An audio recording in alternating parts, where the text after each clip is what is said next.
Hi everyone, welcome to the fourth episode of the Endgame series. Today I'll be teaching you how to play the basic king pawn endgames.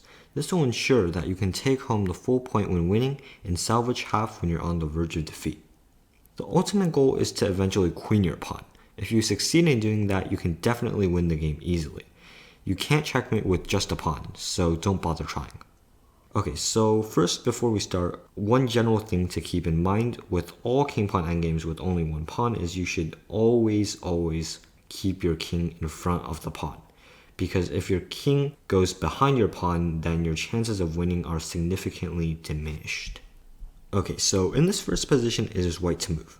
But before we even look at the moves, we should learn a couple of new concepts. The first is key squares. Key squares are basically the squares that the stronger side needs to occupy to successfully promote the pawn. The key squares in each position are different, so it's important to determine them. Here, the key squares are d5, e5, and f5.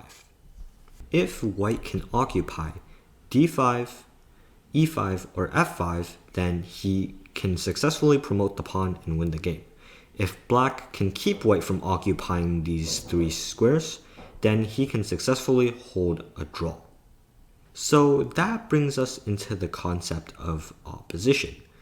Opposition is basically the ability and whether or not you can either occupy the key squares, if you are the stronger side, or prevent your opponent from occupying the strong squares, if you're the defending side.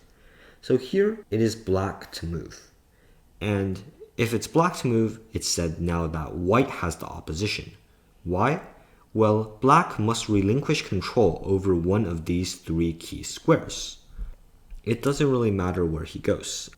If he goes king to d6, now he only controls two key squares, and we can move to the other one. Now this process continues until the back rank, when we can do this one more time before we promote our pawn. So we go king to f6. Remember, it's important to keep control of the e5 square. And after this final maneuver, we can finally promote our pawn.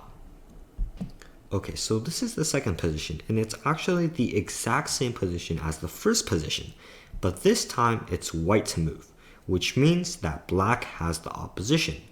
Why? Well, white cannot move to any of the key squares.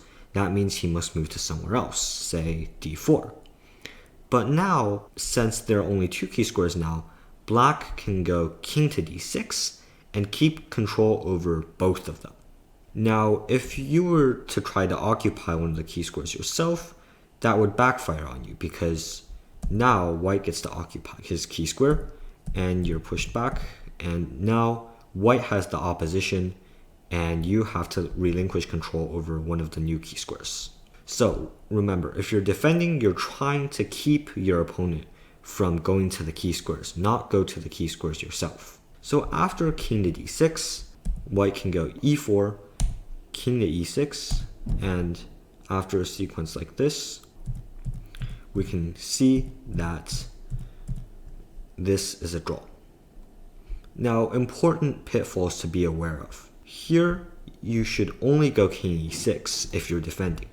If you go king to d7, and after king d5, these two are the new key squares, and black cannot control both of them. He can for one move, but after this, he cannot control all three of the key squares. White has the opposition, and he will win.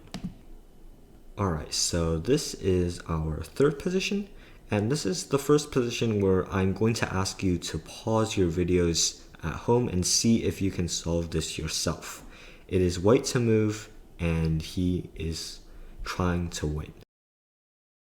Okay, so hopefully you paused your videos, and the correct move is king e2. So congratulations if you solved this. If you didn't, well, you can learn how by watching. So first, we should look at some other lines. If white goes king f2 instead, black can choose to go king g7, and after king f3, king f6, king to e4, and king to e6, we see the white king has not gotten in front of the pawn. And we know that if the king is not in front of the pawn, then it will be very, very hard to win. If we go king g2 instead, then black will play the same thing, and now we've just transposed to the previous position. So we go king e2, but what's our true idea? If after king g7 you planned king to e3 or king to f3, well, then you have the wrong idea, because if you go king to f3, then this just transposes, and if you go king to d3, well, then this also transposes, and we know that this position is not winning for white. But king d3 is winning. Why? Because after king f6, king c4 is the key move. So this idea of bringing our king to c4, to the queen side, instead of the more intuitive route, which is the king side, is actually what wins us the game. Because after king to e6, king c5, king d7, king d5, we now have the opposition, and black will have to relinquish control over one of the key squares on the next move. So why did this work? Well, first of all, we got our king in front of the pawn. We successfully did that. But why can we get our king in front of the pawn when we go the anti-intuitive route, which is to the queen side, versus the king side? Well, if we count, it actually takes 1, 2, 3 moves to get to the queen side. And it takes 1, 2, 3 moves to get to the king side. But for black, it takes 1, 2 moves to meet us at the king side. But it takes 1, 2, 3 moves to meet us at the queen side. So in essence, we're basically saving a tempo. Or if you could view it this way, then we're making him lose a tempo. We have the same number of moves to get to the queen side as the king side. But black has to spend an extra move meeting us on the queen side, which means we've gained a tempo. And that tempo is used on getting the king in front of the pawn and taking the opposition. Okay, so the fourth position that I'll show you guys is a special case. It's white to move, and he can really play whatever he wants, but the outcome is a draw. Why? Well, after a4,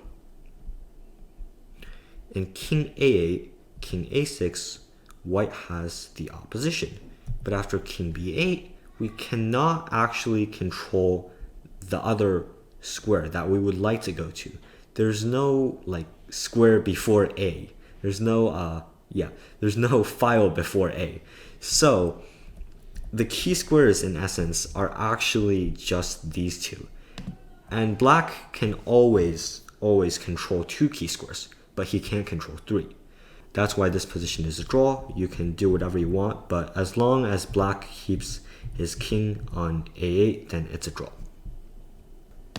Okay, so this will be the final position that we look at today. It is a famous study by J. Moravec in 1952. This will be your homework position. It is white to move and try to find the winning continuation based on what we have learned today.